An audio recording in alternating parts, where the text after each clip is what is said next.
মুক্তি পেল বহু প্রতীক্ষিত ছবি 21.4। 21 জুন শুক্রবার মহাশক্তি প্রোডাকশনের বহু প্রতীক্ষিত ছবি 21.4 প্রেক্ষাগৃহে মুক্তি পেল। এই ভিন্ন স্বাদের মুভিটির পরিচালক হলেন মোহাম্মদ ইসমাইল এবং প্রযোজনায় বিজয় কানোরিয়া।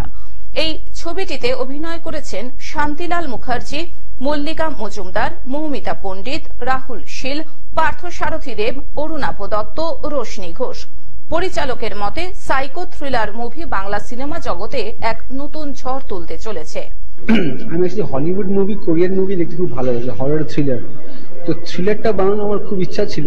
তো এরকম একটা কনসেপ্ট মানে হঠাৎ করে কিন্তু মাথায় এলো আমার, কি মানে আত্মা নিয়ে, মানে আত্মা। গল্পটা কি নিয়ে? গল্পটা হচ্ছে যে একটা মেডিকেল স্টুডেন্ট, সে একদিন রিসার্চ করতে করতে ভাবে মানে আত্মার ওজন কত হতে পারে।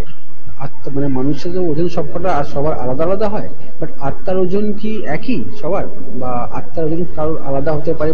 তো এই নিয়ে এক্সপেরিমেন্টটা করার জন্য কিভাবে সে এক্সপেরিমেন্টটা করবে, আর এক্সপেরিমেন্টটা যে করার সময় সে কি সাকসেসফুল হয় বা কি ঘটে, কিভাবে সে করে।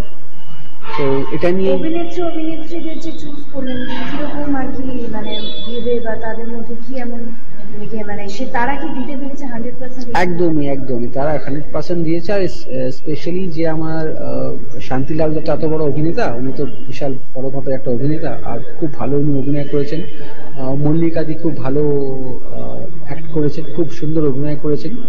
তিনি আরো বলেন, বাংলা সিনেমার গতানুগতিক ধরাবাঁধা নিয়ম থেকে বেরিয়ে ভিন্ন স্বাদের সিনেমা করা উচিত, যাতে দর্শকের দৃষ্টি আকর্ষণ করা যায়। মানুষকে আরো বেশি বাংলা সিনেমা মুখী করে তুলতে হবে। দেখুন, এখন তো আজকে প্রথম আমরা রিলিজ করছি, ফিডব্যাক তো দর্শক বলবে। মোটামুটি সমাজের বিভিন্ন মানসিকতার মানুষ আছে, তার ভিতরে বিভিন্ন একটা জুনুন নিয়ে যারা থাকে, আর অনেক কিছু সমাজে আমরা দেখছি বিভিন্ন রকমের ইনসিডেন্টটা হয়। তো কি মানসিকতা নিয়ে কেন ওটা হলো, এই জিনিস নিয়ে একটা কাহিনী মোহাম্মদ ইসমাইল যা করেছেন, ওর চিত্রণ করে আমরা প্রেজেন্ট করার চেষ্টা করছি। বিধাননগর থেকে অনির্বাণ দত্তের রিপোর্ট, গ্লোব নিউজ। এখন থেকে গ্লোব টিভি দেখুন আপনার স্মার্টফোনেও। গুগল প্লে স্টোর অথবা অ্যাপল স্টোর থেকে ডাউনলোড করুন গ্লোব টিভি লাইভ অ্যাপ। এছাড়াও জিও টিভি অ্যাপ থেকেও দেখুন গ্লোব টিভি লাইভ।